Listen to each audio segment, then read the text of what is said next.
ನಮಸ್ಕಾರ. ನಾನು ಎಸ್ ನಂದಕುಮಾರ್, ರಾಮಯ್ಯ ವೈದ್ಯಕೀಯ ವಿದ್ಯಾಲಯದಲ್ಲಿ ಸಮುದಾಯ ವೈದ್ಯ ವಿಭಾಗದ ಪ್ರೊಫೆಸರ್ ಆಗಿ ಕೆಲಸ ಮಾಡ್ತಿದ್ದೀನಿ.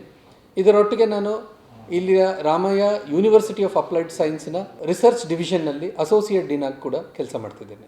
ಇತ್ತೀಚೆಗೆ ನಾವು ನೋಡ್ತಿರ್ತಕ್ಕಂಥ ಹಲವಾರು ಆರೋಗ್ಯಕ್ಕೆ ಸಂಬಂಧಪಟ್ಟಿರ್ತಕ್ಕಂಥ ಇವೆಂಟ್ಸ್ ಅಂತ ಏನು ಕಂಡು ಬರ್ತಿದೆಯೋ ಅದರಲ್ಲಿ ಜೈವಿಕ ಬೆದರಿಕೆ ಅಂದರೆ ಬಯೋ ಥ್ರೆಟ್ ಮತ್ತು ಜೈವಿಕ ಭದ್ರತೆ, ಬಯೋ ಸೆಕ್ಯೂರಿಟಿ ಅಂತಕ್ಕಂಥ ಎರಡು ವರ್ಡ್ಸ್ ಕಾಮನ್ಲಿ ಕೇಳಿಬರ್ತಿದೆ.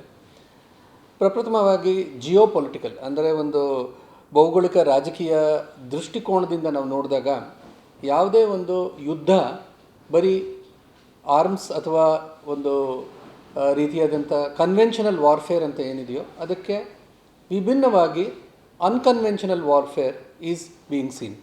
ಅದರಲ್ಲಿ ಈ ಒಂದು ವೈರಾಣುಗಳನ್ನು ವೆಪನೈಸ್ ಮಾಡಿ ಜನರಿಗೆ ಅದರಿಂದ ತೊಂದರೆ ಅಂತ ಆಗಬಹುದು ಅಥವಾ ಆಗ್ತಿದೆಯಾ ಅನ್ನೋದನ್ನು ನೋಡೋದು ಈ ಒಂದು ಬಯೋ ಸೆಕ್ಯೂರಿಟಿ ಅಥವಾ ಬಯೋ ಥ್ರೆಟ್ ಅಂತ ನಾವು ಹೇಳ್ತೀವಿ. ಸರ್, ಈಗಾಗಲೇ ಈ ಜೈವಿಕ ಬೆದರಿಕೆ ಅನ್ನೋದು ಯುದ್ಧದಲ್ಲಿ ಪ್ರಾರಂಭ ಆಗಿದೆಯಾ? ಇನ್ ಫ್ಯೂಚರಿಂದ ಬರ್ಬೋದಾ ಈ ರೀತಿ? ಜೈವಿಕ ಬೆದರಿಕೆ ಆಗಿರಬಹುದು ಅಥವಾ ಜೈವಿಕ ತಂತ್ರಜ್ಞಾನದ ಒಂದು ಅಡ್ವಾನ್ಸಸ್ ನಾವು ನೋಡಿದಲ್ಲಿ ಇಟ್ ಈಸ್ ಸರ್ಟನ್ಲಿ ಪಾಸಿಬಲ್. 5 ಅಥವಾ 10 ವರ್ಷಗಳ ಹಿಂದೆ ಯಾವುದು ವಿ ವರ್ ಥಿಂಕಿಂಗ್ ಆಫ್ ಬರೀ ಒಂದು ಸಂಶೋಧನೆಯ ಒಂದು ಚೌಕಟ್ಟಿನಲ್ಲಿ ಇರ್ತಕ್ಕಂಥದ್ದು ಇವಾಗ actually thanks to technology advances, ತಂತ್ರಜ್ಞಾನದ ಒಂದು ಮುನ್ನಡೆ ಏನು ನಾವು ನೋಡ್ತಿದ್ದೀವೋ ಅದರಿಂದ it is very much possible. So ಆ ಕಾರಣದಿಂದ ನಾವು ಖಚಿತವಾಗಿ ಕೆಲವೊಂದನ್ನು ಹೇಳಲಿಕ್ಕೆ ಆಗದಿರ ಇದ್ರೂ ಇದರಿಂದ ಇದು whether it is a bio threat ಅಥವಾ ಬಯೋ ವೆಪನ್ನಿಂದ ಕಂಡು ಬರ್ತಿದೆಯಾ ರೋಗಗಳು ಅಥವಾ ಇಲ್ವಾ ಅನ್ನೋದನ್ನು ನಾವು ಖಚಿತವಾಗಿ ಹೇಳಲಿಕ್ಕೆ ಸಾಧ್ಯ ಇಲ್ಲ. ಬಟ್ ಪಾಸಿಬಿಲಿಟಿ ಅಂತಲೂ certainly it is there.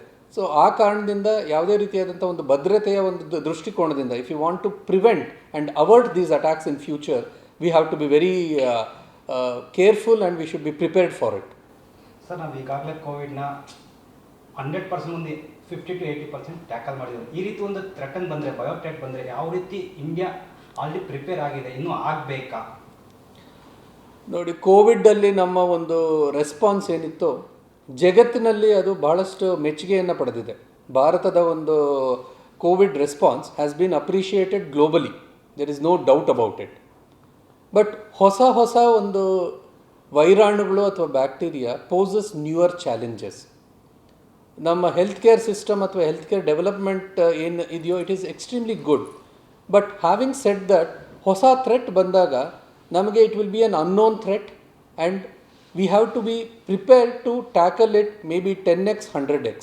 So ಆ ಕಾರಣದಿಂದ ನಮ್ಮ ಪ್ರಿಪರೇಷನ್ ಏನಿದೆಯೋ, ನಮ್ಮ ರೆಡಿನೆಸ್ ಏನಿದೆಯೋ, we have to grow and we have to make it very very strong and we have to be prepared for much more complicated threats from unknown agents.